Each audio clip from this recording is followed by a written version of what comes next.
በስመ አብ ወወልድ ወመንፈስ ቅዱስ አሐዱ አምላክ የልዑል እግዚአብሔር ቤተሰቦች በእግዚአብሔር ፍጹም ሰላም እላችኋለሁ። እንደምንሰነበታችሁ እግዚአብሔር ይመስገን ብለን እንድናመሰግን የሚያመሰግን አንደበት የሰጠን አምላካችን እግዚአብሔር ስሙ በፈጠረው አንደበት ሁሉ የተመሰገነና የከበረ ይሁን። ዛሬ የመጣሁት የተወሰነ ስለ ዝምታ አንድ ሁለት ነገሮችን ለማንሳት ነው። ዝምታ የሚጠቅምበት ቦታ አለ፣ የማይጠቅምበት ቦታ አለ። የሚጠቅምበት ቦታ የሚባለው ዝም በማለታችን የምንጠቀመው ነገር ሲኖር፣ ዝም በማለታችን የምናሳልፈው ነገር ሲኖር፣ ዝም በማለታችን የምናገኘው ነገር ሲኖር ነው።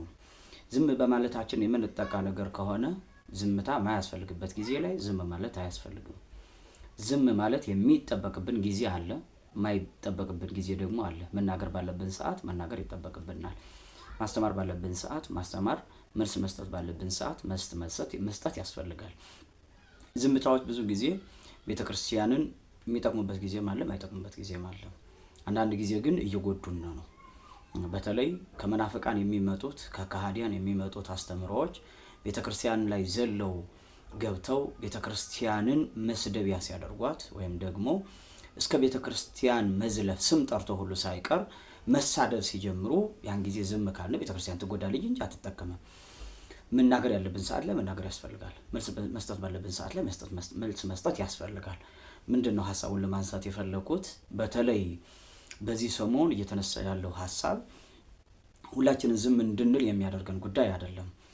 እነሱ ሲናገሩ ሲሳደቡ ከጌታችን ከኢየሱስ ክርስቶስ ላይ ያን ያክል የዘለፋ ቃላትን ሲጥሉ እኛ ዝም በማለታችን ወንድሞቻችን ተነስተው አይ ይሄማ ትክክል አይደለም፣ የቤተክርስቲያኒቱ አቋም ይሄ ነው፣ በእናንተ መጽሐፍ ደግሞ እንዲህ አይነት ነገር አለ፣ ስለዚህ የእናንተውን ሳትፈትሹ ወደኛ መጥታችሁ ልትዘልፉን፣ ልትሳደቡን፣ ክብረነክ የሆኑ ነገሮችን ልትናገሩ አይገባም ብለው ሲናገሩ፣ የኛዎቹ ሲናገሩ ስድብ ይሆናል፣ እነሱ ሲናገሩ ግን ስድብ የማይሆንበት አንዳችም አጋጣሚ ሊኖር አይችልም። ወንድሞቻችን በቤተክርስቲያኒቱ ውስጥ ያለውን አስተምሮ በሚችሉት መጠን እየተናገሩ ነው። የሚናገሩትን ደግሞ ከቻልን እንደግፋለን፣ ሲገፉ ግን ዝም ብለን አንመለከትም። መናገር ያለብንን ነገር እንናገራለን፣ መቃወም ያለብንን ነገር እንቃወማለን። በተለይ መሀል ሰፋሪዎች ሆናችሁ መጽሐፍ ቅዱሳችን እንዲህ ነው የሚለው ቤተክርስቲያን የምታስተምረን ይሄን ነው ብላችሁ ጥቅሶችን እየመራረጣችሁ ለፍላጎታችሁ ለዓላማችሁ ማሳኪያ ለማድረግ የምትፈልጉ እህቶችና ወንድሞች ራሳችሁን ጠብቁ። ትክክል አይደላችሁም። ጥቅሶች በመምህራን ይተነተናሉ። ምን ማለት ተፈልጎ ነው የሚለውን ነገር ማየት ያስፈልጋል። ከሁሉም ጋራ በመልካም ስነ ምግባር መኖር፣ ከሁሉም ጋራ ተስማምቶ በማህበራዊ ኑሮ በህብረት መኖር የቤተክርስቲያናችን አስተምሮ ነው። ሁሉ ጊዜ ግን ስትገደሉ ኑሩ፣ የሞት አዋጅ እየታወጀባችሁ እየተሰቃያችሁ እየተገደላችሁ ኑሩ ግን ብላ አታስተምር ቤተክርስቲያናችን። ሁሉ ጊዜ ተሰደን ሁሉ ጊዜ ተሸማቀን የምንኖርባት ሀገርም የለችም፣ እምነትም የለችም። ስለዚህ ራሳችንን የመጠበቅ ኃላፊነት አለብን። ራሳችንን የማጽናት ኃላፊነት አለብን። ከላይ ጀምሮ እስከ ታች ያለው ህብረት ሊፈጥር ይገባል። በአንድነት ከወንድሞቻችን ጎን ልንቆምም ይገባል። ስለዚህ የግል ጉዳይ አይደለም። የልጆቹ ጉዳይ ማለት በቃ ቤተክርስቲያን አምላካቸው ኢየሱስ ክርስቶስን ምን ያክል ዘለፋ ሲሰዱ እንደነበረ፣ ምን ያክል የዘለፋ ቃናትን ሲሰነዝሩ እንደነበረ መረጃዎች ከእጃችን አለ። በብዙ መንገድ ማለት ነው። መገደል አለባቸው፣ መሰቀል አለባቸው እያሉ ከራሱ ከመጽሐፋቸው የሚያምኑት መጽሐፍ እንኳን ጭምር ሳይቀር ክርስቲያኖችን ምን ያክል እንደሚሳደባቸው መጽሐፉን ገልጦ ማየት ይቻላል።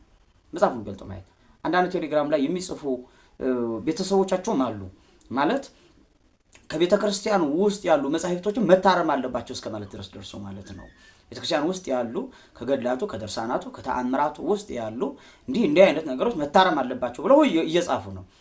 ገድላት ላይ ድርሳናት ላይ ተአምራት ላይ ያሉትን ጉዳዮች ይታረሙ ለማለት የግድ እዛ ከሚያምኑት መጽሐፍ ላይ ያለውን ማረም መቻል አለባቸው። ከዛ ላይ ያለው ስማችንን ጠርቶ ነው እዛው ላይ የሚሳደበው። እኛ የማናመልከውንም እንኳን ጭምር ሳይቀር እንዲህ ነው ክርስቲያኖች የሚያመልኩ ብሎ ዋሽቶ የሚናገር ቃል አለ። ስለዚህ ያንን ማረም መቻል አለበት እና መናገር ባለብን ሰዓት መናገር ይጠበቅብናል። ዝም ማለት ነብዩ እግዚአብሔር ቅዱስ ዳዊት እንደነገረን አርመምኩ ለሰናይ ለበጎ ነገር ሲሆን ዝምታ ያስፈልጋል። ሁሉ ጊዜ ግን እየተገፋን አብያተ ክርስቲያኖቻችን እየተቃጠሉ ምእመናኖቻችን እየተሰደዱ ሀገራቸውን ጥለው በግድ እምነታቸውን እንዲቀይሩ እየተደረጉ ሀብታቸው ንብረታቸው እየተዘረፈባቸው ከኔ ላይ ስላልደረሰ የኔ ቤት ስላልተንኳኳ የግል ንብረቴ እስካልተዘረፈ ድረስ ብዬ ዝም መልበት አንዳችም ነገር ሊኖራል ብዬ አላስብም። ቤተክርስቲያን ይሄን መልእክት የምታስተላልፍ አይመስለኝም። እና ወንድሞቻችን አይዟችሁ፣ በርቱ፣ ጠንክሩ። ከጎናችሁ ነው ያለነው። ያረቡ ቃላትን መነጋገሩ ግን ተገቢ ነው ብዬ አላምንም እኔ በግሌ። ማለት የወረዱ ቋንቋ አጠቃቀም ላይ መሻሻል አለበት። እነሱ እስከ ተናገሩ ድረስ መልስ የመስጠት ኃላፊነት አለባቸው። መልስ ነው የሰጣቸው የሃይማኖት ተቋማት አንድነቱ ወይም ህብረቱ መግለጫ የሰጠውንም አይቻለሁ እኔ በግሌ አንብቤዋለሁ። መጀመሪያ ላይ የኛዎቹ ልጆች ዘለፋ እንደጀመሩና ከዛም በኋላ መልስ ምት እነዛ ክርስትናን የሚያንቋሽሽ ነገር እንደተናገሩ አድርጎ ነው መግለጫውን የሰጠው። እኔ ትክክል ነው ብዬ አላምንም። ምክንያቱም ቅድሚያ የተጀመረው ከየት ጀምሮ ነው የሚለውን ነገር መታየት መቻል አለበት። የዛሬዋ የቲክቶክ ላይ ዩቲዩብ ላይ ያለችውን ትንሿን ነገር አይደለም ማየት ያለበት። በርካታ መጻሕፍት ተጽፈውብናል። በርካታ ግፍ ተፈጽሞብናል። ብዙ ምዕመናን ተሰደውብናል። የብዙ ምዕመናን ህይወት ተቀጥፎብናል። ብዙ ምዕመናን በችግር ውስጥ ያሉ አሉ።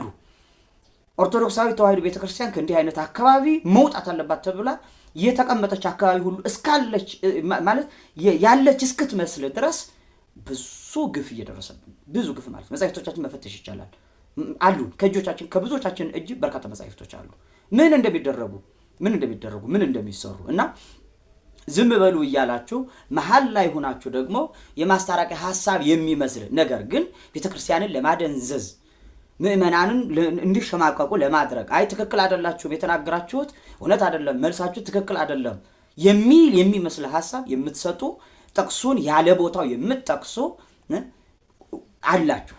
ይሄንን የምታደርጉ ከድርጊታችሁ መቆጠብ መቻል አለባችሁ። ሰላም ለሁሉ መልካም ነው፣ እውነት ነው። ሰላም እንፈልጋለን። ሰላም መኖር ለስጋም ለነፍስም ጠቃሚ ነው። ነገር ግን እየተሰደብክ እየተገረፍክ የተሰደድክ ኑር ግን አይባልም። መናገር ባለብን ሰዓት መናገር አለብን። በቃ መብታችን መከበር አለበት። የቤተ ክርስቲያናችን ስርዓት መከበር መቻል አለበት። እስካልነካን ድረስ አይንኩብን። ከነኩን ግን እንናገራለን። ይሄ የተደረገው ልጆችም ያደረጉት ይሄንን ነው። መልእክታቸውን ያስተላልፉት በዚህ ልክ ነው። መጽሐፋችሁ እንዲህ ይላል ብለው ነው የተናገሩ። እነሱ ሲናገሩ ቅቤ የሚቀቡ አይደሉም። ቅቤ አይደለም እየቀቡ ነው ያሉት፣ እያስተዛዘኑን አይደለም ያሉት። ጌታችን ኢየሱስ ክርስቶስ ላይ ምን ያክል ውንጀላ ነው የሚወነጅሉ፣ ምን ያክል ነገር ነው የሚናገሩ። ስለዚህ እሱ ሳይታይ ትላንት ተነስተው የሆኑ ወንድሞች የሆኑ እህቶች በቃ ይሄማ እንዲህ ነው ብለው ስለተናገሩ ወደዛ ጣትን መቀሰር ተገቢነት የለውም። ስለዚህ በመምህራን ደረጃም በመዋቅር ደረጃም የጋራ መሆን መቻል አለበት ጉዳዩ። የሁለትና የሶስት ልጆች ጉዳይ ብቻ ሆኖ መቀመጥ መቻል የለባቸውም። ጉዳዩ በዛ ልክ መታሰብ የለበትም። እህቶቻችንን ወንድሞቻችንን ማቀም መቻል አለብን። በማህበራዊ ሚዲያ አጠቃቀም ላይ የተወሰነ ነገር መወያየት የሚጠበቅብን ይመስለኛል። የጋራ አድርገን ማለት ከላይ ጀምሮ በመዋቅር መሰራት መቻል አለበት። በመዋቅር እየተሰራ እኮ ነው ከሌላ እምነት። የኛው ለምንድነው በመዋቅር የማይሰራው? ለምንድነው መምህራን እዛ ተመድበው ቁጭ ብሎ የሚያስተምሩ የሚጠየቁ አካላት የማይመደቡት? ለምንድነው በመዋቅር ውስጥ ገብቶ ስራ የማይሰራው? ቤተክርስቲያን የማይመጣ በማህበራዊ ሚዲያ ላይ ቁጭ ብሎ ትምህርት ሲማር የሚውል በርካታ ወጣት አለ። ቤተክርስቲያን መምጣት የማይችል ከሌላ እምነት ያለ ወደ ቤተክርስቲያን መምጣት የሚፈልግ ነገር ግን እምነቱን ያላመነ ኦርቶዶክሳዊ ትምህርቱን ግን መማር የሚፈልግ ማህበራዊ ሚዲያ ላይ ቁጭ ብሎ የተቀመጠ ሰው አለ፣ ቁጭ ብሎ የሚከታተል አለ። ስለዚህ ያንን ለመመለስ ያንን ለማስተማር እውነተኛውን የቤተክርስቲያኒቷን አስተምህሮ መልእክት ለማስተላለፍ የግድ መዋቅር ላይም ሊካተት ይገባል የሚል እምነት አለ። የጋራ ሊሆን ይገባል ብዬ ማምናለሁ እና አንድነት ይኖረን፣ አንከፋፈል። ናሁ ሰናይ ወናሁ አዳም ሶብየሉ አሃው ህቡረ ወንድሞች በአንድነት ቢኖሩ መልካም ነው አይደል ያለ ነብዩ እግዚአብሔር ቅዱስ ዳዊት። አንድነቱን ልንፈጥር የሚገባው ዘመነ አጸባ ሲመጣ የሆነ ሰዓት ችግር ሲፈጠር መለያየታችን ለመናፍቃን ለአህዛብ ለሌሎችም አካላት ተላልፈን እንድንሰጥ ያደርገናል እንጂ ምንም የሚጠቅመን ነገር የለውም፣ ምንም ማለት ነው። ስለዚህ አንድነታችንን እናጠንክር። ልጆቻችንን ወንድሞቻችንን እህቶቻችንን እናበረታታቸው፣ አይዟችሁ እንበል። መስመር ስተው የሄዱት ነገርም ካለ እሱን ይሄ ትክክል አይደለም፣ የቋንቋ ችግር አለባቸው፣ ያነጋገር ችግር አለባቸው የሚለውን ነገር እንዲያስተካክሉ አጠገባቸው ላይ ሆነው መምከር ይገባል እንጂ ለመኮነን ሁሉ ጊዜ የምንሮጥ ከሆነ ምንም ጠቀሜታ የለውም እና ልጆቻችንን መታደግ አለብን። ለመምህራን ግን መልእክት አለኝ። መምህራን መምጣት አለባቸው፣ ወደ ማህበራዊ ሚዲያ መምጣት አለባቸው። በተለይ አሁን በዚህ በምንሰራው ስራ ላይ መሳተፍ አለባችሁ እያሉ ወንድሞቻችን ጥሪ እያደረጉ ነው፣ እህቶቻችን ጥሪ እያደረጉ ነው። ስለዚህ አቅም ያላቸው መምህራን፣ ዕውቀት ያላቸው መምህራን፣ ብስለት ያላቸው መምህራን በሁለቱም በዚህም ማስረዳት የሚችሉ መረዳት የሚችሉ የጋራ ሐሳብ አስማሚ ሐሳብ ሊያመጡ የሚችሉ ወንድሞች፣ መምህራን፣ አባቶች ወደዛኛው ማህበራዊ ሚዲያ ላይ መሰማራት መቻል አለባቸው። ስለዚህ አንድነታችንን እናጠንክር፣ ቤተክርስቲያናችንን እንጠብቅ። ዝም ማለት ባለብን ሰዓትም ዝም እንበል፣ መናገር ያለብንን ነገር ግን እንናገር ለማለት ነው የመጣሁኝ። አመሰግናለሁ።